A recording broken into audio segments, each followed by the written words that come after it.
Firstly, congratulations on becoming Chartered Legal Executives and Graduates today. It's a huge achievement both for you and your families. I know from experience that such success has as much to do with families as with you as individuals. So I'm pleased that particularly Millie mentioned the contribution families made to each of you and your success here today. I know from my personal experience that my parents suffered my agony when confronted by my setbacks in my career, and there's been many, as well as sharing the exhilaration of my successes. So thank you very much indeed for friends and family for being here.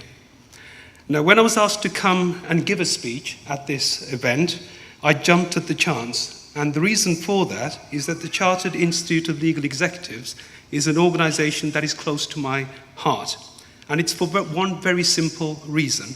It provides a route into the legal profession and increasingly the judiciary to people from non-traditional backgrounds. And I'll return to the judicial discussion in due course.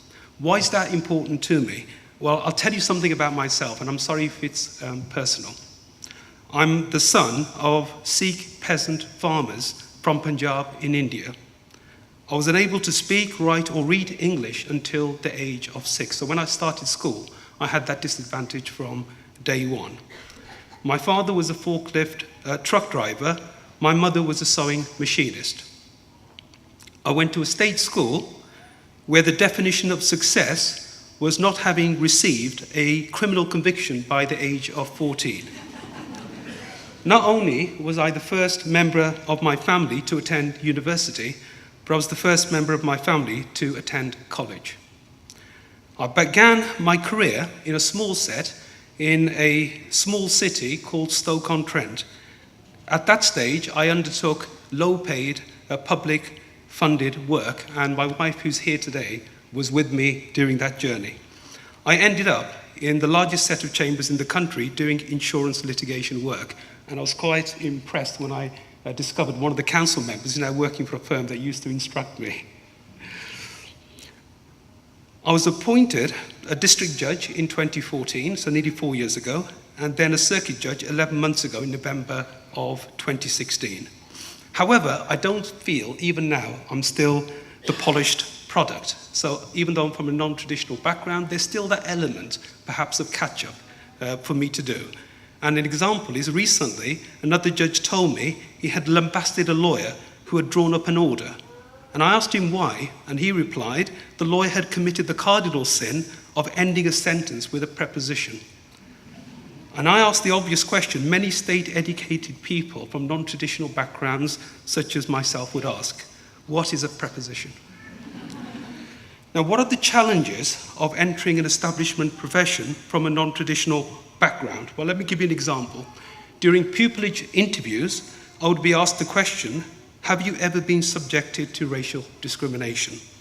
Well, there's a sting in the answer. If I'd said no, then it would have been me denying my racial heritage. If I'd said yes, I would have been considered as a troublemaker. So what do I say? I therefore developed a stock answer.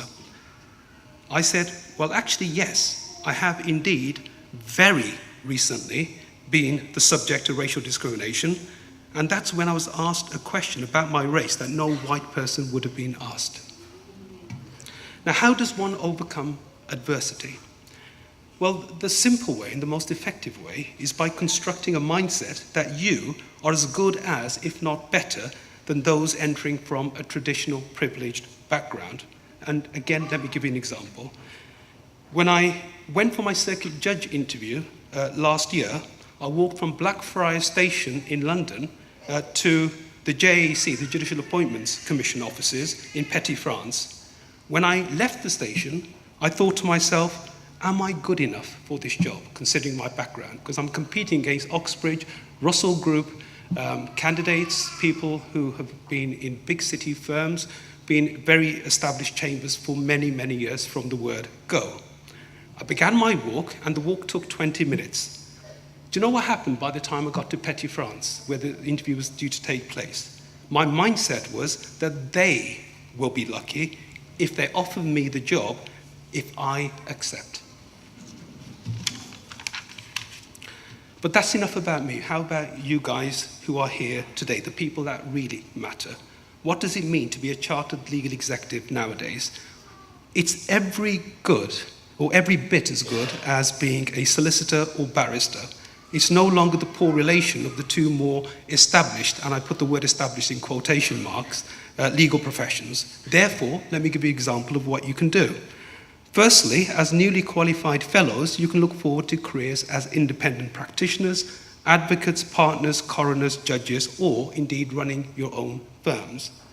As CILEx members, you can work in all areas of law, including conveyancing, litigation, and that includes the whole spread, civil, criminal, and family, private client, wills, probate, tax, and for local authorities and national government and the like. And finally, of course, to cream it all, in 2012, Silex received a royal charter from Her Majesty the Queen. And what about the future of the chartered legal executive profession in terms of judicial careers, which of course is something close to my heart?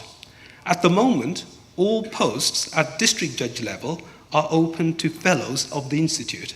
From there, one can apply to circuit judge level, High Court level, and beyond. Therefore, the opportunities for you are limitless from today onwards. I myself am a Silex Judicial Development Program mentor. So I have in my charge 2 women who are interested in becoming judges, and therefore I know firsthand how great the quality is amongst you. But there's an added benefit if we encourage more of you to apply to become judges, because more recruitment from the chartered legal executives to the bench has the benefit of improving judicial diversity. And let me give you some figures. 74% of Silex members are women, and I can see from the demographic here that's going to continue, if not improve. 33% of new students are from a black and minority ethnic background. Now, this contrasts with district judges, which is the entry level, where only 36% of office holders are women. They seem to have forgotten 50% of the population are female. And where only 7% of new entrants are from a BAMI background. The circuit bench, my level, is even worse. Only 28% of office holders are women, and only 4% are from a BAMI background. Let's go back to the interview. When I got to Petty France, all the other candidates there were white, overwhelmingly male, and when I looked at the results, out of 42 appointments, I was the only black person appointed. 82% of Silex members had neither parent who attended university, and just 3% had a parent who was a lawyer. Just 6% of Silex members attended a private school. While at school, 19% of Silex members' families received income support or free school meals. So this is the demographic, the diversity of you guys and your backgrounds. And it's a huge credit to you that you find yourselves here.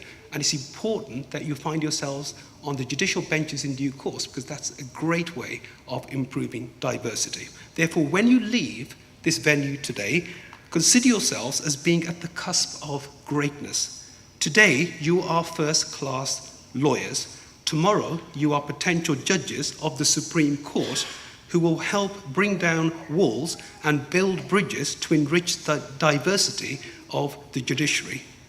Good luck for the future, and thank you very much indeed for inviting me here to speak to you today.